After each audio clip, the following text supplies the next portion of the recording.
所以当时我就 Oh my God， 我就很慌张，很怕不能进到 NUS， 我就非常的震惊。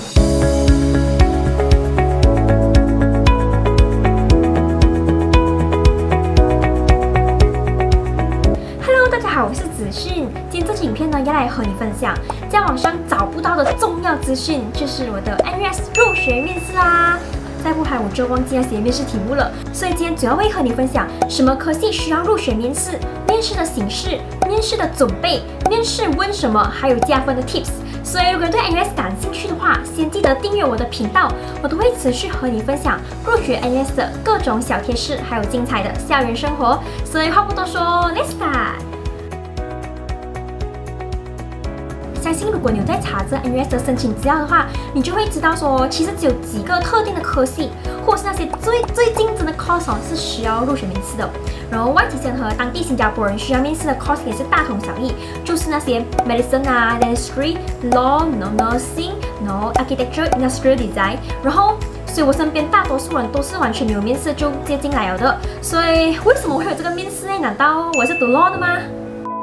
？OK， 我是今年 Year 1 Business Administration Accountancy 的大一新生。然后照理来说 ，Business School 也是不会有任何入学面试的，官网也是这样子写。不过我在4月29号当天突然收到来自 BBA Office， 就是那个 Business Admission Office， 他们突然 send 一个 email 跟我说，会在5月6号跟我来一场面试，我就非常的震惊。为什么突然会有面试呢？因为这几年读这个 course 新年呢，也是没有任何入学面试就进到 NUS 了。如果从去年1月1号前申请到现在，等了5个月多，原来我连入学面试都还没有通过，我就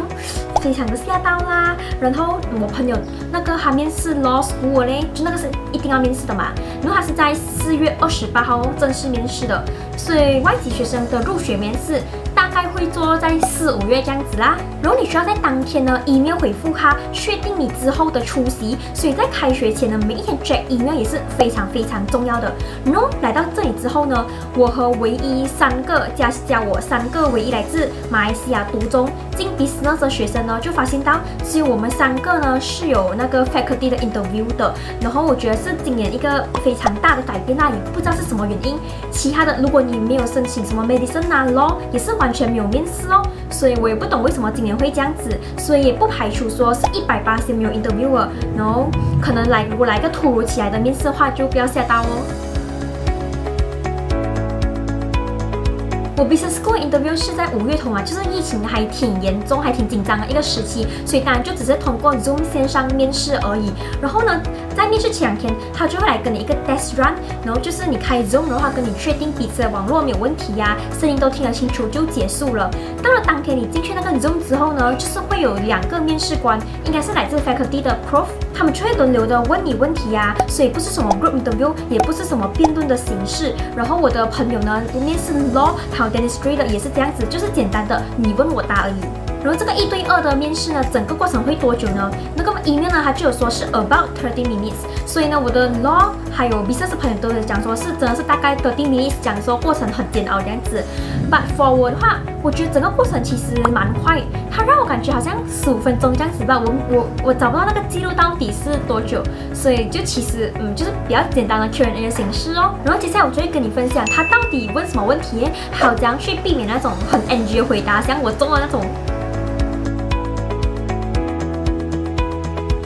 我在那仅有的6天呢，就上网查了很多，然后其实是完全找不到 NUS Undergraduate Business School Interview 的问题的，其实就只有 MBA 就硕士哦最多。然后我就这样子跟着去准备找一个大方向，然后其实是到最后我发现真的是很有帮助，因为它有一定的相似度在。总的来说，他就没有问我为什么选择这个科系，然后他问的问题呢，很多都是 business related 的，所以如果你找那个 MBA 的话，也是很有帮助的，可以去看一下哦。然后那时候我就准备了很多资料和稿，我似乎呢就没有一直行去练习说我说话的部分，所以就造成我当天其实很紧张，因为我们那时候都要在家待了很久哦，也没有出门讲到英文啊，然后我就当天时候就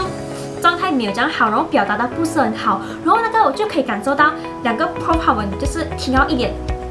这样子的所以你们记得要去训练自己说话表达的那一部分，然后就是表现出你自己的特质啊，还有能为 NUS 带来什么价值。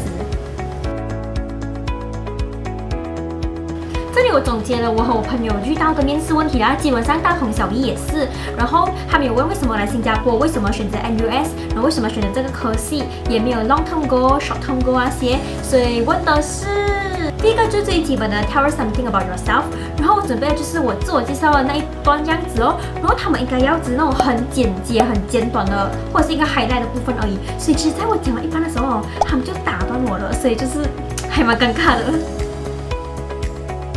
接着就是 interest 啊 hobby 那种的，然后我就讲的是阅报、阅读新闻的，然后因为热爱新闻呢，所以我在中学的时候加入了学生记者社，然后也当过校园主播啊，上过电视那些。到了现在呢，每一天还是会看很多新闻那些，这样子一点一点的带入我的故事进去，还有那些我想要展现给他看的。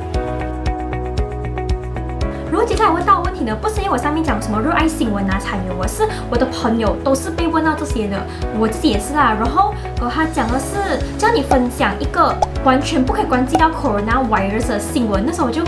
Oh my god， 很慌张怎么办？然后因为我那时候每天早上用的是 CNN， 就是刷那些新闻，然后我一直想要刷就不是 COVID-19 的，我想到这个，然后可是还是铺天盖地都是 coronavirus 的，所以那时候我到最后我就讲金正恩离奇神隐几天后突然出现的新闻，就是比较 political 那种的啦，就是讲那些外界本来一直在疯传他的身体状况了，可是到最后呢，他就突然出现在一个肥料厂剪彩的事情。接下来还要你分享一个不是发生在新加坡本土，也不是发生在你的国家马来西亚，然后却影响到你的一个 business news。所以那时候我就讲的是一个当时候那个美国原油期货暴跌至负数，历史上首次创下新低，然后讲它的原因啊，然后还有就是讲它的影响到国际油价，再讲影响到我们那里。就是让你说出一个你欣赏的 business leader， 他到底有什么 leadership quality。所以我讲的是马云，因为我在中学时期呢，不管是写什么语言的作文哦，只要需要的时候，我就会搬马云出来讲。所以我就跟他讲说，好像分享从他创业初期到现在，他身上的那种领袖的特质，还有个人魅力啊，还有他做事情，比如那种双11等等的。接着他就会问你是什么样的 leadership style， 然后你看网上他们都会分成很多种 style 嘛。我自己呢，就是以我中学活动快活动来说，我就跟他说，因为我自己的社团呢其实没有教练的，所以我们作为主席团都要亲自去带下面去教他们的那些会员，教他们那些技术上的东西。所以我就跟他说我的是 coaching style， 再跟他分享一些实际的例子哦。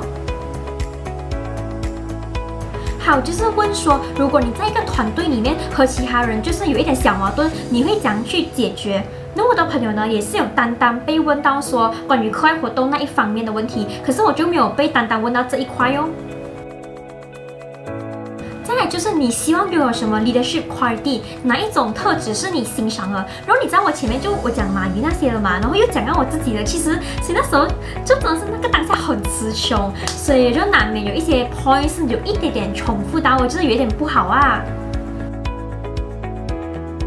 再来呢，他就是问你的 personal characteristic， 然后呢给你1到9分，然后你自己根据你的 ability， 你自己去 rank 你自己多少分，然后为什么？这个我真是忘记我多少分了，我自己给我自己多少分，所以我就不想骗你们了，真是忘记了。这一个问题呢，就是 Do you have any question for us？ 这个当然是非常鼓励大家反问回他们的啦，才不会让他觉得你整个人很空。所以我其实问你是很简单罢了啦，就是我只是问说，这其实这个学期呢 ，business school 比较可能会是 physical 上课呢，还是 online 上课？然后在整个面试的过程呢，很重要一点就是你的眼神呢必须对准那个 webcam。我的 laptop， 如果你看自己或者是看那个 prof 看别人的话你的眼神就是看这个荧幕，就是你眼神是往下飘的，不是对着那个镜头那个 webcam， 所以他就会 prof 就会看不到你自信的小眼睛啊，他就会感受到你的 confidence， 所以你就要忍住，然后对准那个 webcam， 然后才能达到一个非常好的 eye contact 的效果啊。总的来说，我觉得那一次面试算还好，他问的问题也不会很奇怪那些，除非你是 law 啦， law 的话就是问题题就是出名比较哲学类啊，比较轻，然后就是很难回答。然后我来了之后呢，很多人就跟我讲，NUS Business 其实外籍生是蛮难进到的。然后不管是看留言或者是网友的私讯，也是会提到说，他们学校已经很多年进不到了。所以其实如果你们今天有这个面试机会的时候，你们就不要紧张，讲话不要打结就好，然后慢慢回答那些问题。你可以看到我的面试问题总结下来呢，就是 Business School 它很注重你个人的领导才能、leadership quality， 还有你解决问题、回答的能力，所以你就要表现给他看你沉稳的那一面，然后做多一点功课，就是去留意那些时事，还有关注那种国内外新闻。至少你要知道那种新加坡，还有你自己的国家，还有一个国际的商业环境还有局势。那时候我真是讲得太差了，所以我就很伤心、很低落很多天，就是很怕进不到 NUS。不过下个月就是我 scholarship interview 啊，然后那个我就觉得我很有信心，做很不错，很有信心，觉得蛮稳了了。Then 之后就会在下个影片跟你们分享我的那个 scholarship interview 的 tips 啊，还有如果有什么面试经验的话，也是可以留在下面跟大家分享哦。然后喜欢的话，别忘了点赞这个影片，还有 subscribe 我的 channel 哦。我们下期见，拜拜。